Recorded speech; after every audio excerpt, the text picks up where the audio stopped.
sports is no longer just fun and games. It's a multi-billion-dollar business, and players aren't getting fair compensation.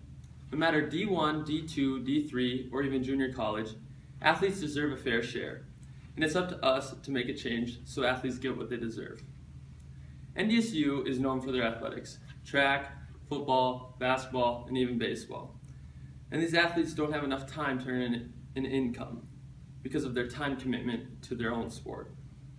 Today, we will explain the problems that athletes face and solutions to how to make it fair for all athletes, no matter the division.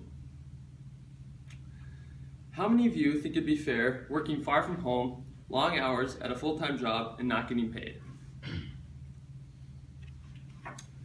I expected more. These are some problems that athletes face today. Athletes are not receiving enough support financially, and they simply do not have enough time to make money on the side. According to USA Today, coaches can only legally demand up to 20 hours a week of their athlete. However, this is not true. Most athletes are spending upwards of 40 hours a week on their sport. This means that athletes are full-time workers towards the sport, and this isn't even counting the amount of time they spend eating, sleeping, studying.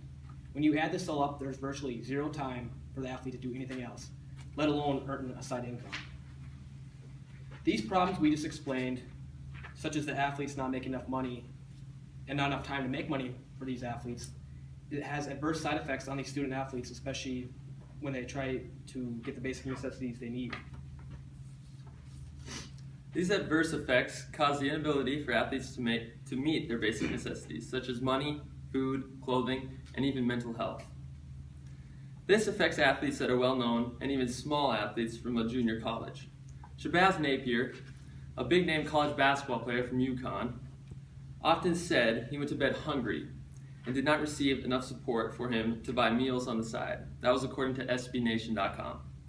According to SentinelSource.com, athletics used to be more of an amateur act compared to now, where college sports have become very lucrative, where the NCAA is cashing in and leaving the athletes out to dry.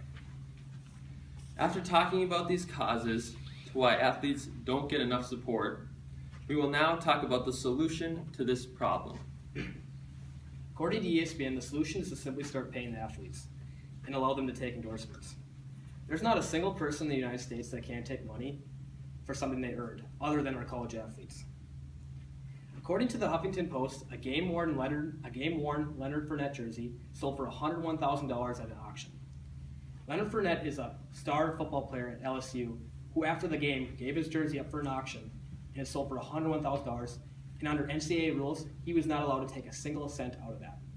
There's absolutely no reason that he shouldn't be able to take even a small amount of his own jersey that he wore in a game for money. It's ridiculous. We need to stand up against the NCAA and colleges. College athletics is a multi-billion-dollar business where the colleges and the NCAA are racking up the money through jerseys, tickets, you name it. And they're leaving the college athlete with a bare minimum. No matter what kind of college, D1, D2, D3, or even junior college, athletes are performing and not getting a fair share. We need to raise awareness on this topic. In review, we talked about the problem: athletes not receiving enough money for what they do, and the cause that leads to this. We then discussed the solutions on how we can make it right. So after you leave class today, think more about the college athlete, what he or she may go through on an average basis, and tell your friends what your opinion is on it, good or bad. Any awareness will help this topic. Because in the end, no one, not me, not you, not our wonderfully gifted, talented athletes, should go through life without the basic necessities he or she deserves.